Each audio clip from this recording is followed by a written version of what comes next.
के निशान पर हाथ उठाकर बताइए। और अगर हमारे ससुराल के लोग आकर डराएंगे तो उस कर्नाटका की बच्ची ने क्या नारा लगाया था जब बलवाई घेर लिए, तो जोर से लगाओ नारा हो, दिल खोल के बोलो, झूम कर बोलो, पूरा मुबारकपुर बोले। ये बात हुई। मेरे अजीज दोस्तों, बुजुर्गों, अब हम आपसे रुखसत लेते हैं। कल फिर मिलेंगे। आप आएंगे तो एक और भड़काऊ भाषण होगा और ससुराल वाले कुछ बोलेंगे तो आप या आला खानदान से नहीं आता हूं।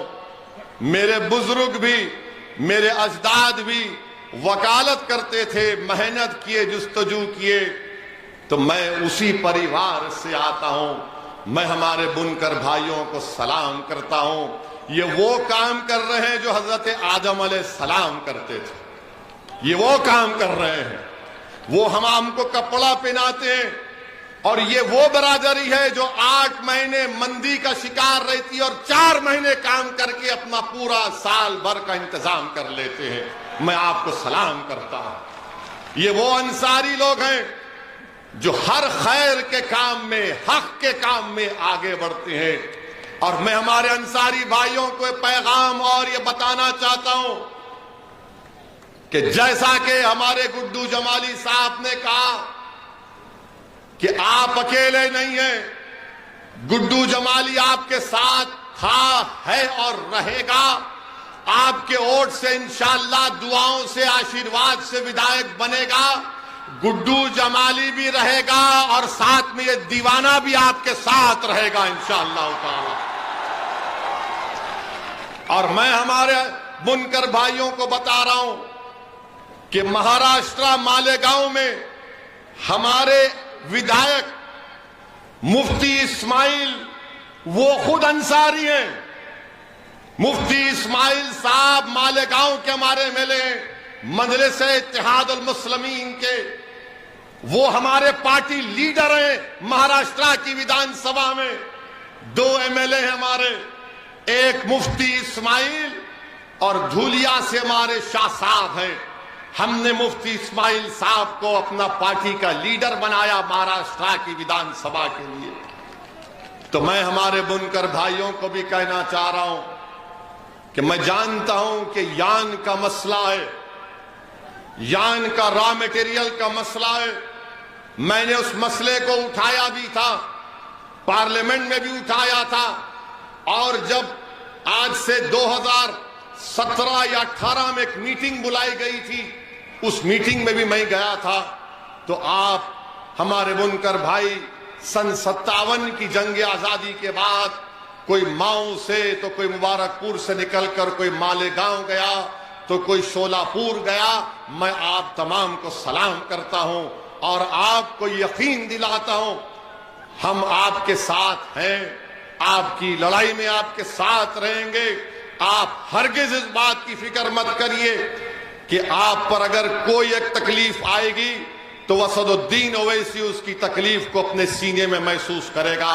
और आपके साथ कंधे से कंधा मिलाकर मैं और गुड्डू जमाली आपके हक के लिए, आपके मान सम्मान के लिए हम लड़ते आए हैं और लड़ते रहेंगे इंशाअल्लाह ताला। मेरे अजीज दोस्तों और बुजुर्गों, छठी चीज जो आपको हम ये बताना चाहते हैं कि गुड्डू जमाली साहब ने अपनी तकरीर में, शाह आलम गुड्डू जमाली साहब ने कहा कि उन्होंने मजलिस-ए इत्तेहादुल मुस्लिमीन में क्यों शमूलियत अख्तियार की। इसलिए अख्तियार की कि उनको अपनी इज्जत, मान, सम्मान, उनकी गीरत उनको प्यारी थी। मैं उनको सलाम करता हूं कि अल्लाह सुब्हाना व तआला ने उनको खुददार बनाया, अल्लाह उनको और खुददार बना दे। मगर मेरे अजीज दोस्तों और बुजुर्गों, तकलीफ भी होती है, बहुत तकलीफ होती है कि जब एक शख्स जिसको समाजवादी पार्टी ने दावत दी, पीछे पड़ गए, आओ आओ हमारे पास। एक बात आप मेरे सवाल का जवाब दे दीजिए, अगर मैं कल आपके घर पे आ जाऊं आपकी चौखट पर आ जाऊं और आपसे कहूं कि मैं आपसे हाथ फैलाकर अपील कर रहा हूं कि आप गुड्डू जमाली को वोट दे दोगे तो अगर आप अपने घर में मुझे बुलाकर बिठाकर पानी पिलाते और कहते हैं कि जाओ ओवैसी, हम तुमको वादा करते हैं कि हम तुमको वोट देंगे। जब गुड्डू जमाली को अखिलेश ने घर पर बुलाया, आपने घर पर बुलाकर झूठ बोला, घर पर बुलाकर झूठ बोला और झूठ बोलकर धोखा दे दिया। ये समाजवादी पार्टी के नेता अखिलेश यादव का किरदार है कि घर को बुलाकर, अपने घर को बुलाकर, गुड्डू भाई आजमगढ़ में कहां से लड़ना है लड़ो। गुड्डू भाई ने कहा कि हम मुबारकपुर के विधायक हैं, उनको आश्वासन दिया, तयख्खुन दिया और उसके बाद लॉलीपॉप पे लॉलीपॉप, लॉलीपॉप पे लॉलीपॉप देता गया। अब जो समाजवादी में रुक गए हैं, चूसो लॉलीपॉप, चूसो, मारो सीटी गाजर की पुंगी की। सत्ता में नहीं आने वाले हैं, याद रखो, हमारी बात को लिख के रख लो। गुड्डू जमाली साहब ने एक बेहतरीन फैसला लिया है, एक बहादुरी का फैसला लिया है और उन्होंने फैसला अपने लिए नहीं लिया है, ये बात आपको समझने की जरूरत है। गुड्डू जमाली को का टिकट काटना ये मुबारकपुर की जनता की तौहीन है। गुड्डू जमाली को अखिलेश अपने घर में बुलाकर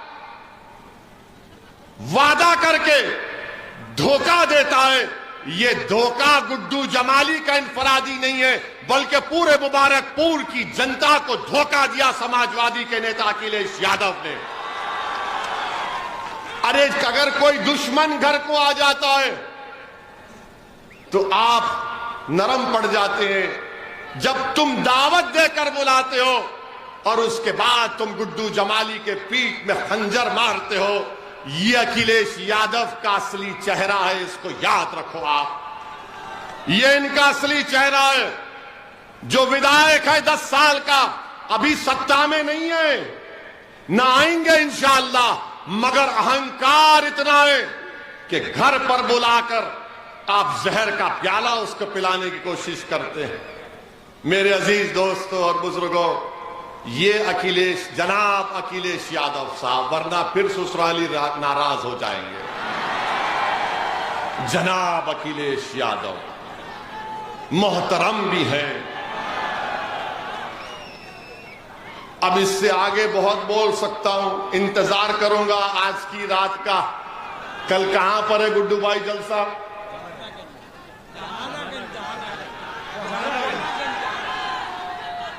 कल जहानागंज में है। आएंगे ना आप?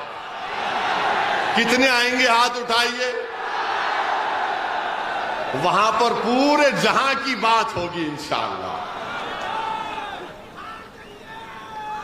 मेरे अजीज दोस्तों और बुजुर्गों, ये इनका असली चेहरा समाजवादी पार्टी के नेता का। अब 7वीं बात हमारी सुन लो आप, कि यहां से मुलायम सिंह यादव साहब भी एमपी थे, अखिलेश यादव भी अभी एमपी हैं। मैं भी हैदराबाद से 4थी मर्तबा का एमपी हूं।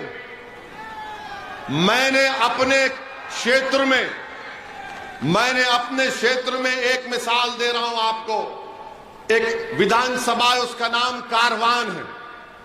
कारवान विधानसभा में मैंने अपने एमपी लैड के पैसों से 10 करोड़ की बच्चियों के लिए एक डिग्री और इंटर कॉलेज की बिल्डिंग बनाई मैंने, जिसमें हमारी बेटियां हिजाब भी पहनती, नहीं भी पहनती, एक आलीशान बिल्डिंग मैंने बनाई।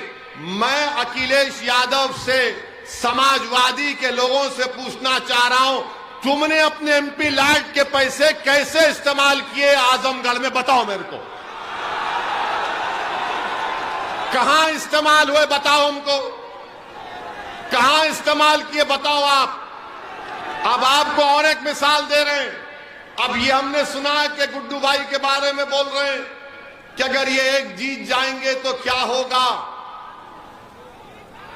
एक जीत जाएंगे तो क्या होगा। किसने कहा तुमसे एक जीत रहे हैं? हमारे तो बहुत जीत रहे हैं और तुम्हारे तो बहुत हारेंगे इंशाअल्लाह। हम तो बहुत जीतने वाले हैं। अब ये सफर कामयाबी का शुरू हुआ है अखिलेश यादव साहब। ये सिर्फ 22 का विधानसभा पे खत्म नहीं होगा, 24 भी आएगा, 27 भी आएगा, 29 भी आएगा। जब तक ओवैसी जवान रहेगा मैं आता रहूंगा और ओवैसी बुढ़ा कभी नहीं होगा इंशाअल्लाह ताला। I am young, I will always be young. दाढ़ी वाइट है, दाढ़ी वाइट पे गलत फैसला नहीं कर लेना। ये धूप में हो गई। मेरी अम्मा ऐसी ही बोलती कि मेरा बेटा कितना अच्छा है। अम्मा बोलती धूप में फिर फिर के इसकी दाढ़ी वाइट हो गई। तो हम ये बता रहे थे आपको कि एक काम बता दो आप हमने जो हैदराबाद में किया देख लो। आप इंटरनेट पे जाइए, हजरत गूगल पर जाकर लिखिए हैदराबाद पार्लियामेंट कॉन्स्टिट्यूएंसी, मालूम हो जाएगा पूरा शिजरा निकलता उसमें। हाँ बोलेंगे, अभी आएंगे गुड्डू भाई, पूरा बोलेंगे, आप फिक्र मत करिए गुड्डू भाई। आपको जिताएंगी जनता और अल्लाह जिताएगा इंशाअल्लाह आपको। हमने ये काम किया। एक विधानसभा की बात कर रहे हैं आपको, वही विधानसभा में हमारे, वही प्रदेश में हमारे सिर्फ 7 विधायक हैं। कितने? 7। हम कभी मंत्री नहीं बने, ना कभी बनेंगे तेलंगाना में।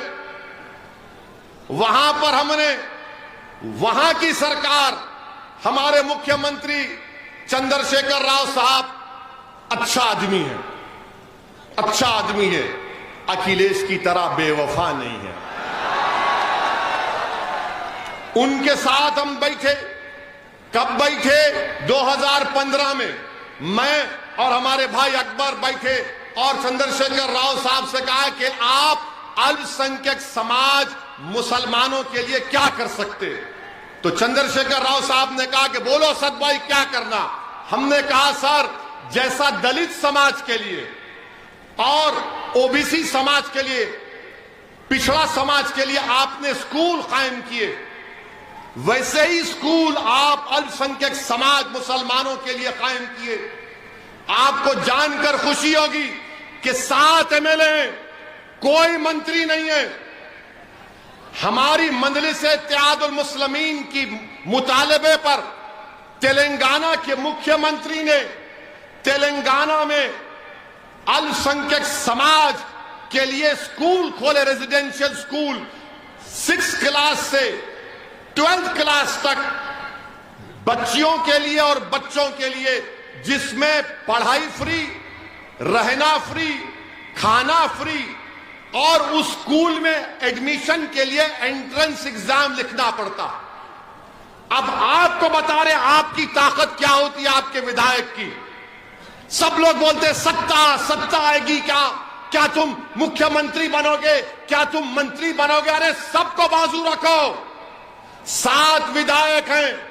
आज तेलंगाना में पिछले 6 साल से 60,000 मुसलमान बच्चे और बच्चियां गवर्नमेंट के पैसों पर फ्री में तालीम हासिल कर रही हैं। फ्री में 1,000 2,000 नहीं, 60,000 30,000 हमारी बेटियां, 30,000 हमारे बेटे जो गरीब परिवार के हैं, जिनके मां बाप, जिनका वालिद ठेला बंडी पर कारोबार करता, जो जरी का काम करता, जो टेलर है, जो रंगरेज है, जो फुटपाथ पर कारोबार करता, उनकी औलाद फ्री में तेलंगाना में 60,000 बच्चे और बच्चियां फ्री में पढ़ रही हैं। हमको अगर मंत्री बनना होता तो बहुत पहले बन जाते।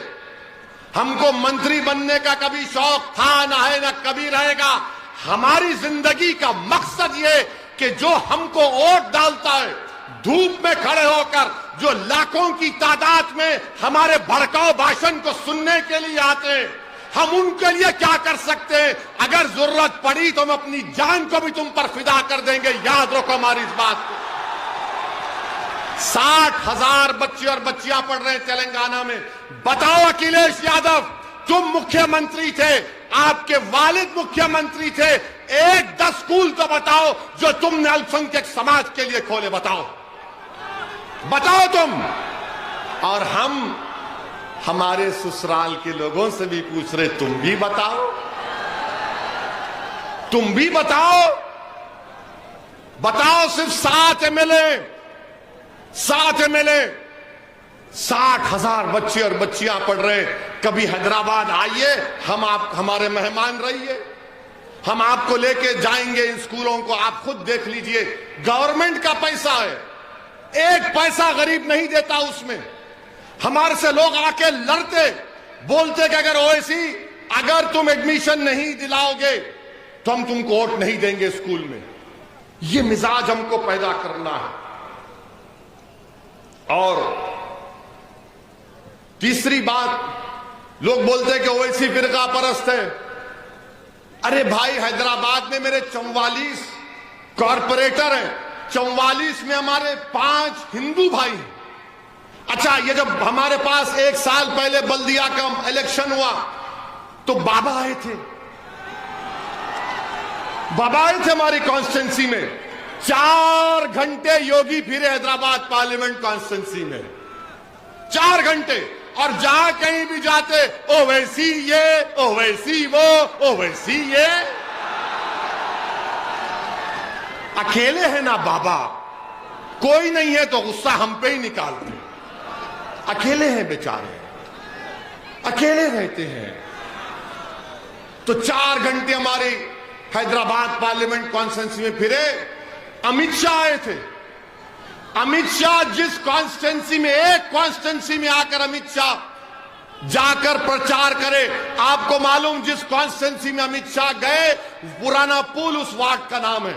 और 4थी मर्तबा उस वार्ड से कौन जीता? मजलिस इत्तेहादुल मुस्लिमीन का काउंसलर, उसका नाम क्या है? राजमोहन। 4थी मर्तबा अमित शाह खुद गए। तो वहां के हमारे पिछड़ा समाज के लोग, हमारे आलाजाद के हिंदू भाई, बंगाली हिंदू, अग्रवाल समाज के लोग बोले कि यहां पर मोदी भी आ जाए, योगी भी आ जाए, अमित शाह भी आ जाए, हम वोट तो देंगे, ओवैसी को वोट देंगे। क्योंकि हमने काम किया, राजमोहन ने काम किया। और वो ऐसा इलाका है जहां पर फसाद होता था, पहले गड़बड़ होती थी। अगर कभी गड़बड़ होती है वहां पर, आज से 6-8 महीने पहले भी बस बदमाश किस्म के लोग कोशिश किए, तो राजमोहन कहां जाकर ठहरा? राजमोहन मुसलमान इलाकों में जाकर ठहरा। और मजलिस का मुस्लिम नेता हमारे हिंदू भाइयों के पास जाकर ठहरा, बोला कुछ नहीं होगा, कोई पत्थर नहीं मारेगा, अमन रहेगा। ये काम मजलिस हैदराबाद में किया। अरे क्या मामूली बात है 44 कॉरपोरेटर जीतना हैदराबाद में? कि योगी आए, अमित शाह आए, बीजेपी के जितने बड़े बड़े लीडर थे प्लेन से देख रहे थे हैदराबाद, तो कूद जा रहे थे। हम बोले कूदो, और कितने कूदते कूदो, सब कूद लिए, मगर हम सबको नचाकर वापस भिजा दिए। तो यही काम आपको करना है। मुबारकपुर में बहुत कूद रहे हैं, ये कूद रहा, वो कूद रहा, यहां से कूद रहा, ये दीवार फलांग लगा रहा, वो दीवार फलांग लगा रहा। तो कूदने वालों का साथ मत दो। एक मर्द मुजाहिद जो आपके लिए लड़ रहा है, जिसका नाम गुड्डू जमाली है, उसको कामयाब करेंगे आप इंशाअल्लाह ताला। अच्छा, फिर अकबरुद्दीन के ऊपर बोलते। अकबरुद्दीन ओवैसी ने अपनी विधानसभा में 2 मंदिरों के लिए चीफ मिनिस्टर के पास बैठकर 20 करोड़ रुपए मंजूर कराए मंदिर में कम्युनिटी हॉल बनाने के लिए। 20 करोड़ रुपए। अब बोलो कौन ध्रुवीकरण कर रहा है? कौन तुष्टीकरण कर रहा है? क्या मामूली बात है कि असदुद्दीन ओवैसी हैदराबाद के सिर्फ मुसलमानों के ओर से जीतता है? नहीं, असदुद्दीन ओवैसी हैदराबाद के हर उस नागरिक का वोट लेता है जो भारत का है, जो संविधान पर, भाईचारगी पर, भारत की खूबसूरती पर यकीन कर रखता है। और यकीनन मैं मुसलमान हूं, मगर क्या मैं किसी का काम नहीं करूंगा? बिल्कुल करूंगा, करता आया हूं। हम काम करके दिल जीतते हैं। मेरे अजीज दोस्तों, बुजुर्गों, तो ये कूदने वालों की बात का यकीन मत करिए। ये खाली कूदते हैं बंदरों की तरह, एक डाली से यहां, कभी इधर कभी उधर, वो छोड़ दीजिए, उससे नहीं होने वाला है। और फिर हमारे पास अब बोलते मंजलिस हिंदुओं के खिलाफ है। बताओ, मेरा एक बयान बताओ कि जिसमें मैंने अपने हिंदू भाइयों के खिलाफ कोई बात कही है। तो एक बयान बताओ। इनको लगता है चेहरे पे दाढ़ी है, सर पे टोपी है तो मौलाना मुल्ला है, इसको हम घेर लेंगे। अरे बाबू, तुम्हारे जैसे 100 भी आए तो नहीं घेर सकते मुझे। और औरंगाबाद, सुनिए, थक तो नहीं गए ना? बोले, नींद आ रही है क्या? जाग रहे हैं ना? हाँ, जागते रहना है 7 तारीख तक। 7 तारीख तक जागते रहना, वरना हमारे ससुराल वाले आएंगे, आकर बोलेंगे, ए भाई, ये जज्बाती भाषण तो बहुत देता है, मगर बीजेपी, बाबा, मोदी, घोष, इसका क्या होगा? इसका भी हल है हमारे पास, इसका हल है हमारे पास। आपको एक ऐसे विधायक की जरूरत है जो आपकी आवाज को उत्तर प्रदेश की विधानसभा में पहुंचाएगा। हम आपको बता रहे थे, औरंगाबाद में इम्तियाज जलील, मजलिस इत्तेहादुल मुस्लिमीन के विधायक ने 21 साल के भाजपा और शिवसेना के सांसद को हराया। क्या कांग्रेस ने हराया? क्या समाजवादी पार्टी ने हराया महाराष्ट्र की? क्या राष्ट्रवादी कांग्रेस ने हराया? औरंगाबाद की जनता ने। मैं औरंगाबाद की जनता को बाबुल इल्म ग्राउंड, आजमगढ़, मुबारकपुर से अपना सलाम पेश करता हूं कि तमाम दलितों ने, तमाम हमारे हिंदू भाइयों ने, मुसलमानों ने मिलकर कहा कि शिवसेना, बीजेपी नहीं, अब के इम्तियाज जलील को कामयाब करेंगे, और इम्तियाज जलील एमपी बन गया। आप देखिए, ये काम मजलिस ने किया, मगर हम पर ही इल्जाम। और फिर तीसरी बात ये कि बोलते मजलिस ने क्या किया। मेरे अजीज दोस्तों और बुजुर्गों, मजलिस इत्तेहादुल मुस्लिमीन ने 1984 में 40-45 साल पहले एक मेडिकल कॉलेज खोला अल्पसंख्यक समाज के लिए, जो बाबा साहिब अंबेडकर का संविधान में आर्टिकल 30 है। 30 का हवाला देकर हमारे पास जब 5 एमएलए थे, 5 एमएलए थे, एनटी रामाराव को हटाया गया, भास्कर राव सीएम बने। आकर हमारे मरहूम वालिद से कहा कि सलाहुद्दीन ओवैसी साथ दो, तुम जो चाहे मैं करूंगा। मैं उस गुफ्तगू में छोटा सा था, बैठा हुआ था। नाडेल्ला भास्कर राव ने कहा, ओवैसी क्या चाहिए? तो मेरे वालिद मरहूम ने कहा कि भास्कर राव, मुझे कागज का टुकड़ा चाहिए। वो बोला, ताज्जुब क्या? बोले क्या? उसने कहा, तुम गवर्नमेंट का परमिशन दे दो मुझे कि मैं अल्पसंख्यक समाज के लिए, उनके तालीम में उनको उठाने के लिए, उनको डॉक्टर, इंजीनियर बनाना चाहता हूं। 84 में हमने एक पैसा नहीं लिया, एक कागज का टुकड़ा, गवर्नमेंट का परमिशन खोला। हर साल 150 मुसलमान बच्चे बच्चियां डॉक्टर बनकर निकलती हैं। आप सोच लो, 84 से। और अखिलेश यादव, हमारी बात का यकीन नहीं आया। तुम अपने पिताजी मुलायम सिंह यादव से पूछना, वो भी आए थे हमारे अस्पताल को देखने के लिए। देखकर ताज्जुब किए और बोला कि सलाहुद्दीन ओवैसी ने तो ताजमहल बना दिया। इतना बड़ा अस्पताल है 500 बेड का।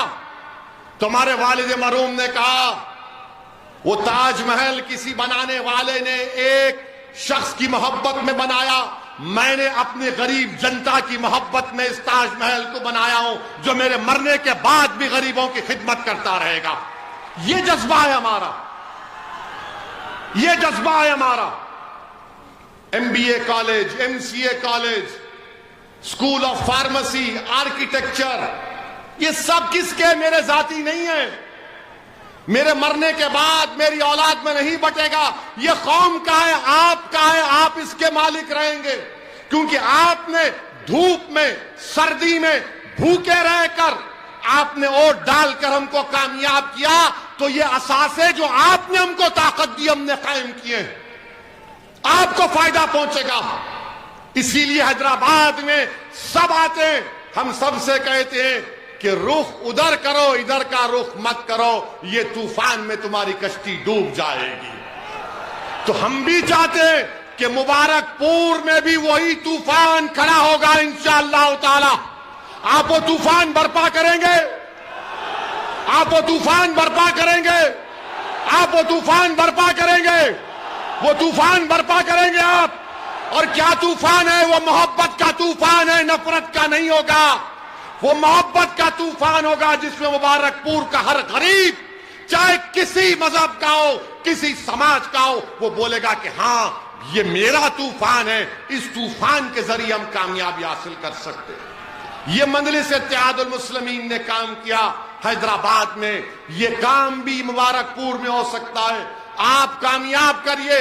लोग बोलेंगे गुड्डू जमाली साहब को हमने 2 मरतबा विधायक बनाया, यकीनन आपने बनाया, आपको सलाम, आपको सलाम। मगर अब की बार फर्क क्या है बताओ? फर्क क्या है बताओ? अब की बार, अब की बार फर्क क्या है बताओ? फर्क यह है कि कल तक गुड्डू जमाली भाई बसपा के नेता थे, अब वो आपके नेता बनेंगे इंशाअल्लाह ताला। ये फर्क है, ये आपका नेता बनेगा। कोई बात नहीं, लाइट हम पर है, हम अपना सेल फोन खोलो, लाइट चालू करो, जुगनू जगाओ, मुबारकपुर में एक उम्मीद की हाय हाय हाय हाय, क्या समय। अखिलेश देख लो इसको, ये रोशन हो चुका है मुबारकपुर। अब लाइट जल चुकी, अब मशाल जल चुका। अब 7 तारीख को इंशाअल्लाह ताला यही लाइट रहेगी बस। वाह वाह वाह, आप लोग बड़े तेज हैं। सेलफोन लाइट, ये जंगल में जुगनू चमक रहा है, अब तो ससुराल वाले और परेशान हो जाएंगे। हाँ, इधर भी है, छत पर भी है, हाँ दाहिने भी है, हम देख रहे हैं सबको। आपका बेहद शुक्रिया। हाँ, माए बहनें भी हैं माशाअल्लाह से, हिजाब और निकाब पहनकर है, उनको सलाम। तो मेरे अजीज दोस्तों और बुजुर्गों, ये हमारे ससुराल वाले बन करे क्या लाइट? लगता है बहुत बोल दिए तो लगता है कि भाई ये ज्यादा बोल दिया। बहरहाल मेरे अजीज दोस्तों और बुजुर्गों, आपसे अपील है, अभी थोड़ा आगे देखिए, नाम लिए तो आ गई लाइट, आगे आगे आगे आगे आएगी। मेरे अजीज दोस्तों और बुजुर्गों, समाजवादी पार्टी क्या बीजेपी को हरा सकती? नहीं हरा सकती बीजेपी को समाजवादी पार्टी। आपने 2019 में बहन मायावती को और अखिलेश यादव को वोट दिया नहीं दिया? दिया था ना आपने। पूरे उत्तर प्रदेश में आपने दिया, मगर सिर्फ 15 सीट पर ये लोग कामयाबी क्यों हासिल किए? मेरे अजीज दोस्तों और बुजुर्गों, हम आपसे अपील कर रहे हैं कि मुत्तहिद रहिए, अपने एक एक वोट को जाय होने से बचाइए।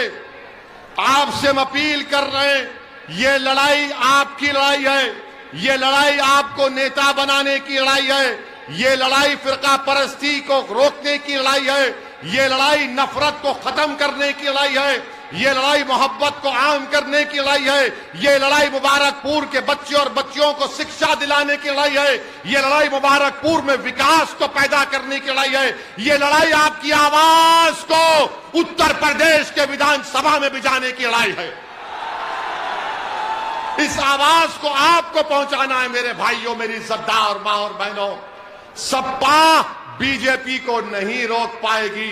हम पार्लियामेंट में देख चुके हैं कि 2019 में अमित शाह ने अनलॉफुल एक्टिविटीज प्रिवेंशन एक्ट का कानून लाए थे। वो कानून ये कहता है कि दिल्ली में एनआईए का इंस्पेक्टर बैठकर किसी शख्स का नाम अगर गुड्डू जमाली होगा तो उसको टेररिस्ट घोषित कर दिया जाएगा बगैर कोर्ट के फैसले के। क्या समाजवादी पार्टी ने अमित शाह के हक में वोट नहीं दिया? क्या बसपा ने वोट नहीं दिया? क्या कांग्रेस ने वोट नहीं दिया? तो जो अमित शाह का हाथ पकड़ लिया, जो अमित शाह से बगलगीर हो गए, हम पर उंगली उतारे, तुम तो बीजेपी का साथ दिए पार्लियामेंट में, बताओ वो कैसे आपके वोट के हकदार हो सकते हैं? सुनो ससुराल वालों, ये भी रिकॉर्ड करके सुनाना तुम्हारे भैया को। अभी तो शुरू करे हैं। यूएपीए का कानून बना तो समाजवादी कांग्रेस और बसपा की ताईद से बना, और उसी कानून के तहत कई नौजवान बच्चे, आदिवासी, दलित जेल में अपनी जवानी को बर्बाद कर रहे हैं, 3-3 साल से जेल में। मेरे अजीज दोस्तों, बुजुर्गों, समाजवादी पार्टी का मतलब क्या है कि आप हमको सत्ता दे दो, हमारे कैदी बनकर रहो, दरी बिछाओ, भैया तुझ पे जवानी कुर्बान के नारे लगाओ, जब चुनाव आएगा तो हम तुमको हड्डियां फेंकेंगे, तुम वो लेकर खुश हो जाना। मैं अब इस चीज को बर्दाश्त नहीं कर सकता। हम बराबरी चाहते हैं, हम बराबरी चाहते हैं। बराबरी चाहते नहीं चाहते? क्या आप मान सम्मान नहीं चाहते? क्या आप वो नहीं चाहते जो अखिलेश यादव के पास हो? क्या आप वो नहीं चाहते जो अखिलेश यादव के पास हो? बताइए मेरे को, क्या आप अखिलेश यादव से कम है? क्या आप अखिलेश यादव से कम है? क्या आप उसके बराबर हैं? तो जब बराबर है तो दिखाओ बराबरी।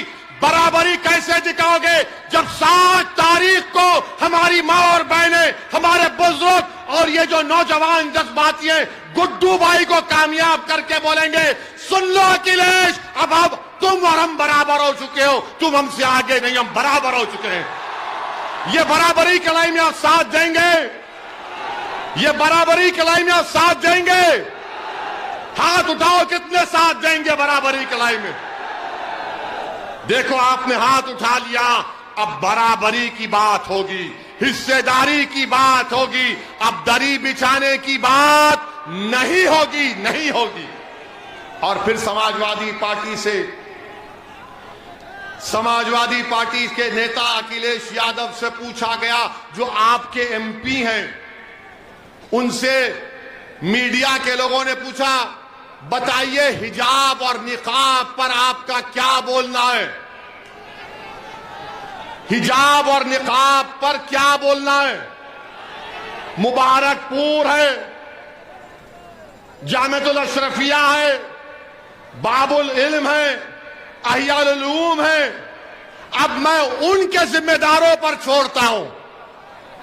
अखिलेश से पूछा गया हिजाब और निकाब के बारे में बोलो, तो अखिलेश यादव ने, जिसको आपने अपने वोट से उसको यहां का सांसद बनाया, उन्होंने कहा, मुझे सुनाई नहीं दे रहा है, मुझे सुनाई नहीं दे रहा है। जब मीडिया के लोगों ने पूछा, बताओ मुस्लिम वोट, बोले वो क्या है? हम अखिलेश यादव साहब को मुबारकपुर से, आजमगढ़ से, हम कह रहे हैं, अखिलेश यादव और समाजवादी पार्टी वालों, जो तुमने नहीं सुना, जो तुमने अपने कानों में उंगलियां लगा ली, वो ओवैसी सुन लिया और ओवैसी पुकार रहा है कि जब तक दुनिया बाकी रहेगी हम टोपी पहनेंगे, हिजाब पहनेंगे, नकाब पहनेंगे, दाढ़ी छोड़ेंगे, कोई भाई का लाल हमको नहीं रोक सकता इंशाअल्लाह ताला, कोई भाई का लाल नहीं रोक सकता। अब भैया नहीं बोले, मगर अब आएंगे मुबारकपुर, ससुराल वालों के साथ आएंगे, आकर बोलेंगे वोट दो। किसको दें जब तुम्हारे मुंह से नाइंसाफी की आवाज नहीं निकलती? किसको वोट दें? हमने उठाया था हिजाब के निकाब के मसले को, सबने कहा ओवैसी उत्तर प्रदेश के चुनाव में हिजाब और निकाब को लाया, तो मैंने कहा तुम भारत के संविधान को नहीं जानते नादानों, मेरे ससुराल वालों। अंबेडकर का बनाया हुआ संविधान में आर्टिकल 29 है, कल्चर है मेरा हिजाब, निकाब, दाढ़ी और टोपी। भारत के संविधान में फंडामेंटल राइट है, मैं अपने फंडामेंटल राइट पर चलूंगा, तुम नहीं छीन सकते मुझसे। और जब उस बच्ची से बात हुई थी जिसको बलवाइयों ने घेर लिया, हमने उससे फोन किया और हमने उस बच्ची को कहा कि बेटी अल्लाह तुमको सलामत रखे, तुम्हारे मां बाप को सलामत रखे, क्योंकि उन्होंने तुमको बहादुर बनाया। क्या मुबारकपुर की हमारी मां और बहनें, मुझे यकीन है कि आप भी गयूर हैं, आप भी बहादुर हैं। मुझे यकीन है कि मुबारकपुर की वो औलाद अपने माओ को शर्मिंदा नहीं करेगी, बल्कि बहादुरी के साथ 7 तारीख के दिन अपनी मान सम्मान के नाम पर गुड्डू जमाली को वोट देगी। और उस दिन जब जाएंगे 7 तारीख को, तो जरा हिजाब, निकाब, टोपी पहनकर भी जाना, ताकि भैया को मालूम हो जाए कि जो जबान नहीं खोलता, देखो अब हम खोल रहे हैं। ये हमारी शनाख्त है और हमारी शनाख्त कोई हमसे नहीं छीन सकता। अब हम एक और, कितना टाइम? 10 मिनट है। अरे कल भी आ जाओ, नहीं आएंगे? आइए। तो हम आपसे अर्ज कर रहे थे, अभी हमारे बीजेपी पे भी बोल देते हैं थोड़ा, बाबा का खर्जा उतारते हैं, मोदी जी का भी, अमित शाह का भी खर्जा है। बाबा ने आजमगढ़ को के ताल्लुक से कहा, शौकत बता रहे थे, बाबा ने कहा 10 मार्च के बाद आजमगढ़ की हवा निकाल दूंगा। बाबा, हमने जो मुबारकपुर में हवा पैदा की, जो अल्लाह उसके रसूल के सदके में पैदा हुई, अहले बैत के सदके में पैदा हुई, अहले दिल की दुआओं की वजह से पैदा हुई। बाबा, तुम कौन सी हवा निकालते हमको नहीं मालूम, मगर ये जो हवा यहां से निकलेगी वो पूरे उत्तर प्रदेश में जाएगी, पूरे भारत में जाएगी, और सुबह कयामत तक ये हवा रहेगी। रहेगी ना? ये हवा रहेगी ना? ये हवा रहेगी ना? बस बाबा, आप निकालो हवा। बाबा नौकरी नहीं दे पाए, हवा निकाल दूंगा। बाबा बिजली नहीं दे पाए, हवा निकाल दूंगा। बाबा किसानों का मसला हल नहीं करे, हवा निकाल दूंगा। बाबा सांड का मसला हल नहीं करे, हवा निकाल दूंगा। बाबा दवा नहीं दे पाए, हवा निकाल दूंगा। बाबा को गरीबों की लाशें तीरती नजर नहीं आई, हवा निकाल दूंगा। ऑक्सीजन नहीं दिए, हवा निकाल दूंगा। अरे बाबा, जब गरीब ऑक्सीजन की हवा के लिए तड़प रहा था, आप नजर नहीं आए। कोविड में अगर मुबारकपुर में कोई नजर आया जो गरीबों के दरमियान में था, जो अपनी इस्तेताअत के मुताबिक कोशिश कर रहा था, उसका नाम क्या था? गुड्डू जमाली था, गुड्डू जमाली था। क्या अखिलेश यादव नजर आए लॉकडाउन में? वो तो लंदन में थे, मालूम हुआ। लंदन में थे भैया, लंदन में तफरी कर रहे थे और गुड्डू भाई आपके दरमियान में आपके गम को कम करने की कोशिश कर रहे थे। और फिर मोदी जी देश के अमित शाह पे बोल देते हैं, वरना ससुराल वाले बोलेंगे हम पे इतना बोले, उन पे नहीं बोले। हमारे भाषण को तराजू में तोलते ससुराल वाले, ऐसा कितना हुआ, कितना। अबे क्या टमाटे खरीद रहे तुम यहाँ के हैं? अमित शाह साहब के बारे में आपने सुना, कितने ज्ञानी है वो, बहुत ज्ञानी है। हाँ, अमित शाह साहब ने उत्तर प्रदेश युवाओं से कहा कि जो युवा हमको वोट दे देगा, जो 12वीं के बाद इंटर में जाएगा, हम उसको लैपटॉप सेलफोन देते। हाय हाय हाय, ये तो हमारे ससुराल वालों से भी बड़े ज्यादा बात कर गए। 12th के बाद इंटर, ये हमको पता नहीं था मोदी जी। क्या आपने भारत को बना रहे हैं, देश के होम मिनिस्टर है। अभी हमको कल एक और वीडियो किसी ने भिजाया, नहीं मालूम सच है या नहीं मालूम। उस वीडियो में था, कहीं पर अमित शाह भाषण दे रहे थे, तो भाषण में कहा मैं यहां पर फुला तारीख को 2070 में आया था। हैं? हैं? 2070 में आया? हैं? ये हमारे बुजुर्ग इमाम गजाली बोले कि आलम अरवाह में मैंने कुछ बोल दिया था, ये तो उल्टा बोल रहा हूं। 2070 में मैं आया था, ये वापस कैसा आ गए? फिर 2070 से 22 में वापस आ गए। वाकई में शाह है ये, वाकई में शाह है, मान लिया। आपके कशो करामात को मान लिया कि आप जो है 40 साल पीछे पलट के आ गए। वाह, 2070 में आया था, अब 2022 में आया। अब हमारे मीडिया के लोग जो मोदी को चाहने वाले बोलेंगे यार वैसे तो एक पकड़ क्यों लेता है इसको, है? स्लिप ऑफ द टंग, जबान फिसलती है। हमारी नहीं फिसली आज तक, फिसली हमारी जबान।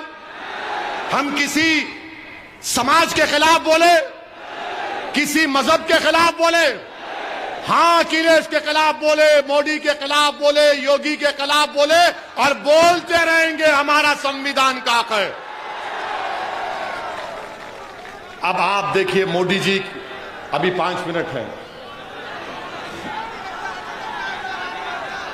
आने फिक्र, मैं आपका हो गया, मैं मुबारकपुर का हो गया अल्हम्दुलिल्लाह। आपने असदुद्दीन अवैसी को खरीद लिया और ईमानदारी से कह रहा हूं, अल्लाह जब तक जिंदा रखेगा इंशाअल्लाह ताला, ना मैं गुड्डू भाई को छोड़ूंगा ना आपको छोड़ने वाला हूं। मोदी जी ने क्या कहा कि उत्तर प्रदेश की जनता हमको वोट दे रही है क्योंकि वो मोदी का नमक खाए। नहीं मोदी जी, हम देश का नमक खाए हैं और खाते रहेंगे, हम तुम्हारा नमक नहीं खाए हैं। हम जहर खाना पसंद कर लेंगे, मोदी का नमक खाना नहीं पसंद करेंगे। हम देश का नमक खाकर आगे बढ़े हैं। हमारी माओ ने हमको देश का नमक खिलाया है। मोदी जी में इतना अहंकार है, अपने आप को दिल्ली के बादशाह सलामत समझ रहे हैं। वो अब चौकीदार नहीं रहे। और मोदी जी कह रहे हैं कि मैं 10 मार्च के बाद सांड का मसला हल करूंगा। मोदी जी 7 साल से चाय पीकर आप सो गए थे क्या?